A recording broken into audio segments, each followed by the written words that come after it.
जय श्री राधे। हर हर महादेव मित्रों, जय माता दी। आज हम लेकर आए हैं कामाक्षा माता पर विस्तृत इतिहास, जो हिमाचल प्रदेश के जिला मंडी करसोग उपमंडल के काव गांव में स्थित है। समुद्र तल से 800 मीटर की ऊंचाई पर स्थित यह कस्बा चारों तरफ से ऊंची ऊंची ढलानदार सीढ़ीनुमा उपजाऊ खेतों, सेबों के बगीचों, चीड़ के पेड़ों से लदी पहाड़ियों से घिरा है। गांव के नामकरण के बारे में मान्यता है कि यहाँ पर स्थापित देवी की चतुर्भुज अष्ट धातु की मूर्ति कामरू स्थान से लाकर स्थापित की गई, जिस कारण इस गांव का नाम काव पड़ा। देवी कामाक्षा का मंदिर यहाँ सतलुज तटीय पैगोड़ा शैली का 4 छतों वाला है। मंदिर में स्थापित मूर्ति का स्वरूप महिषासुर मर्दिनी का है। इस मूर्ति के ऊपर छोटा सा सुराख है, जिसे मोरी कहते हैं। मान्यता है कि इस देवी का उग्र रूप मूर्ति के मूल रूप के पृष्ठ भाग में स्थापित है। मूर्ति के सम्मुख भाग के ऊपर बने इस छेद मोरी से पृष्ठ भाग में स्थापित महाकाली को धूप देने की परंपरा है। करसोग उपमंडल में परम सिद्ध शक्तिपीठ कामाक्षा काव नाम से विख्यात है। यहाँ देवी कामाक्षा का प्राचीन मंदिर है। ऐतिहासिक और पौराणिक तथ्यों के अनुसार एक बार दक्ष प्रजापति ने एक विशाल महायज्ञ किया, जिसमें भगवान शंकर को निमंत्रित करने और सम्मान देने के बदले दक्ष प्रजापति ने उन्हें निंदित और अपमानित किया। रत्न अलंकारों से सज्जित दक्ष पुत्री सती को अपने पति का अपमान सहन नहीं हुआ और अपमान और तिरस्कार के कारण और स्वयं को योग अग्नि में होम कर दिया। तब भगवान शिव को बड़ा मोह और क्षोभ हुआ। शिव ने वीरभद्र को प्रकट कर दक्ष यज्ञ को नष्ट भ्रष्ट कर दिया। सारी सामग्रियां कूड़े जैसी होती हुई प्रतीत हुई। शक्ति के दग्ध शरीर को अपने कंधे पर रखकर उद्भ्रांत भाव से तीनों लोक में नाचते और घूमते हुए नजर आए। सर्वत्र प्रलय सा हाहाकार मच गया। तब देवताओं के अनुनय विनय पर सर्वदेव में विष्णु ने शिव के मोह की शांति एवं साधकों की सिद्धि व कल्याण के लिए सुदर्शन चक्र द्वारा सती के दग्ध शव के भिन्न भिन्न अंगों को भिन्न भिन्न स्थलों पर गिरा दिया। भगवती सती की योनि इसी पुण्य भूमि में गिरने से यहाँ कामाक्षा नामक पीठ की स्थापना हुई। करसोग तहसील मुख्यालय से 6 किलोमीटर की दूरी पर स्थित कामाक्षा काव गांव आदि काल से ही अनेक चमत्कारों से भरपूर है। काव के पनपने और विकसित होने का प्रमाण भारतीय साहित्य में व्यापक स्थान रखता है। पौराणिक संदर्भों के अनुसार काव गांव में देवी कामाक्षा की स्थापना त्रेता युग में भगवान परशुराम जी ने की थी। त्रेता युग में भगवान परशुराम जी ने ब्राह्मणों की जो 50 बस्तियां बसाई थी, इनमें से काव भी एक है। काव को कंचनपुरी भी कहा जाता है। इस गांव में पितृ भगत परशुराम जी ने माता रेणुका का पितृ आज्ञा से वध करने के बाद प्रायश्चित करने के लिए मां कामाक्षा की घोर आराधना की थी तथा इस मंदिर का निर्माण किया था। कहते हैं कि इस मंदिर का निर्माण स्वयं भगवान परशुराम जी के द्वारा हुआ है। कहते हैं कि महाभारत युद्ध के महासेनानी दानवीर कर्ण मूल महोनाग जी ने इस पुण्य क्षेत्र में परशुराम जी से युद्ध विद्या और शस्त्र अस्त्र प्रयोग की शिक्षा प्राप्त की थी तथा इस शक्तिपीठ को अपने तप से सम्मानित किया था। गांव के नामकरण के बारे में ऐसा भी कहा जाता है कि यथा स्थापित देवी की चतुर्भुज अष्ट धातु की मूर्ति कामरू स्थान से लाकर स्थापित की गई थी, जिसके कारण गांव का नाम काव पड़ा। एक अन्य कथानक के अनुसार भगवान परशुराम जी ने जब यहाँ सिद्धि प्राप्त की तो कामाक्षा भगवती के साथ योगिनियां कौवे के रूप में यहाँ पहुंची। ये कौवे रूपी योगिनियों का काव काव का शब्द उच्चारण कर काग भाषा में परशुराम जी की सिद्धि पर प्रसन्नता व्यक्त कर रहे थे। अतः इस स्थान का नाम काव पड़ा तथा भक्तों की मनोकामनाओं को पूर्ण करने के कारण भगवती का नाम कामाक्षा पड़ा। मंदिर में स्थापित मूर्ति का स्वरूप महिषासुर मर्दिनी का है। इस मूर्ति के ऊपर एक छोटा सा सुराख है जिसे मोरी कहते हैं। मान्यता है कि इस देवी के उग्र रूप महाकाली की मूर्ति मूल रूप सिंहासन के पृष्ठ भाग में स्थापित है।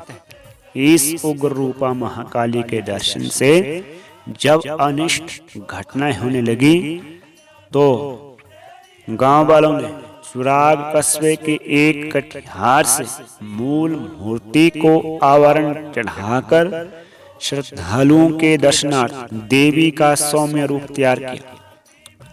इस सौम्य रूप मूर्ति के ऊपर एक छोटा सा सुराग जिसे मौरी कहते हैं, इस सुराग से ही पृष्ठ भाग में स्थापित महाकाली को धूप देने की प्रथा है।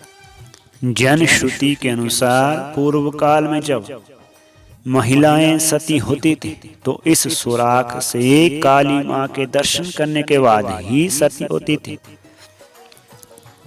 अश्विनी के नवरात्रों में कामाक्षा देवी के आंगन में दुर्गा अष्टमी का बहुत बड़ा मेला सजता है, जिसमें नवमी के दिन यहाँ पर बलि दी जाती है।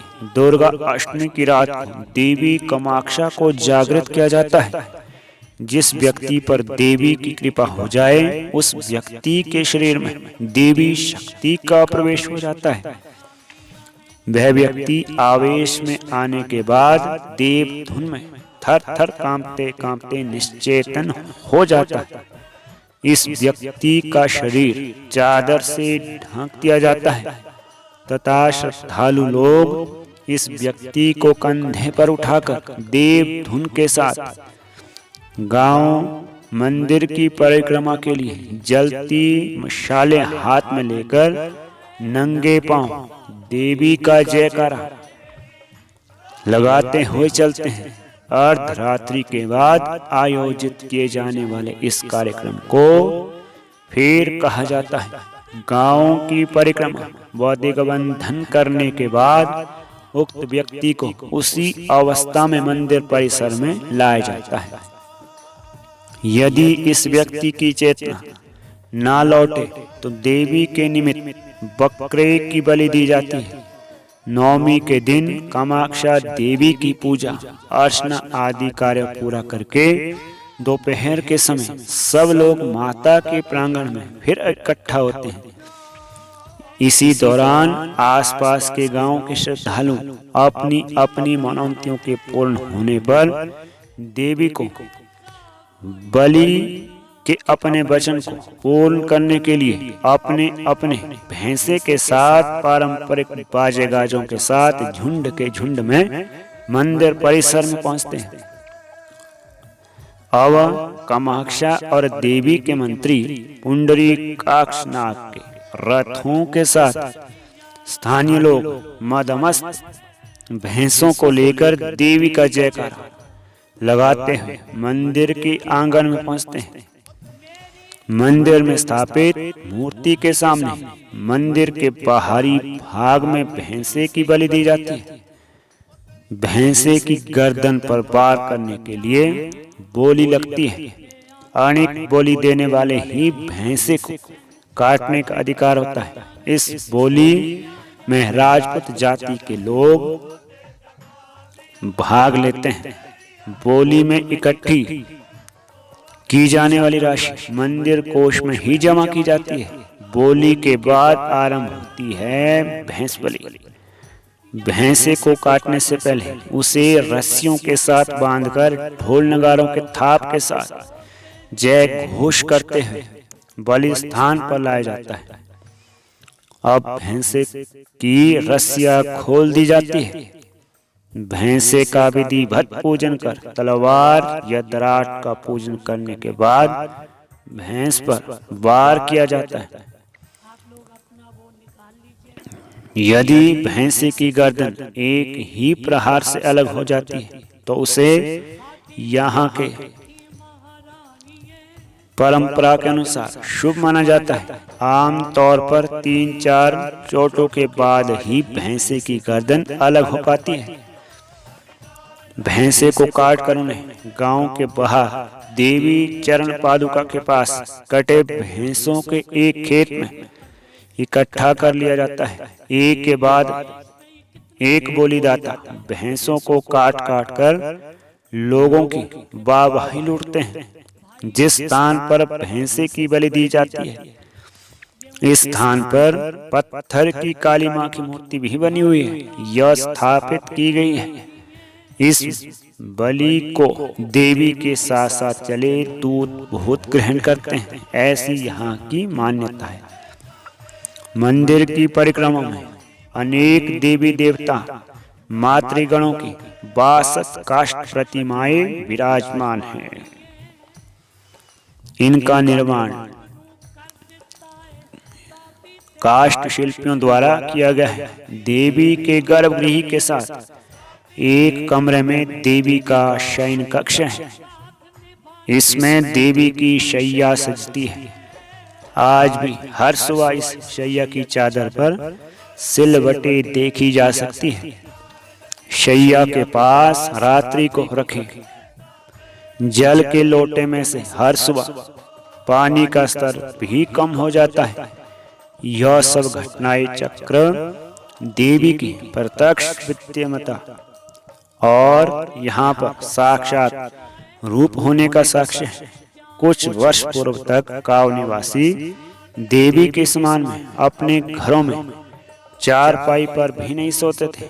यदि कोई चारपाई पर सोने की चेष्टा भी करता तो निद्रा अवस्था में देवी का दृष्टांत होकर उक्त व्यक्ति के साथ कोई न कोई अनिष्ट घटना अवश्य ही घटती थी तथा देवी कोप से मुक्ति के लिए वह व्यक्ति देवी मंदिर में जाकर देवी से क्षमा याचना कर देवी को दंड प्रदान करता था। धीरे धीरे लोगों ने देवी के नाम पर कुछ पैसे दंड रख करके अतिथियों को चारपाई पर सुलाना आरंभ कर दिया। लेकिन आज देवी की आज्ञा से गांव के हर घर में चारपाई पर खाट पर सोने की प्रथा चल पड़ी है।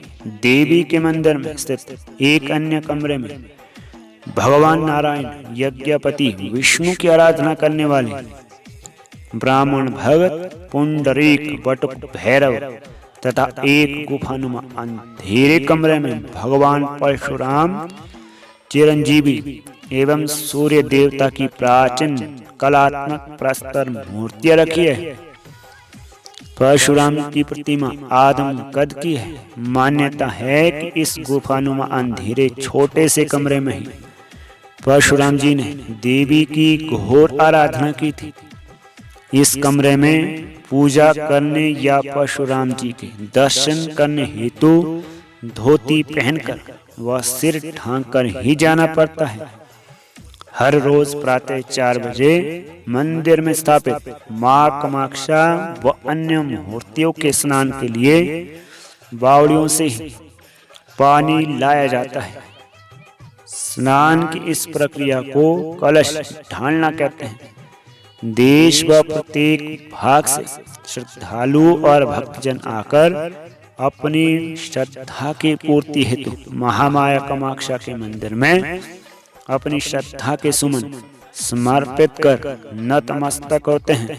जय श्री राधे, हर हर महादेव, जय माता दी।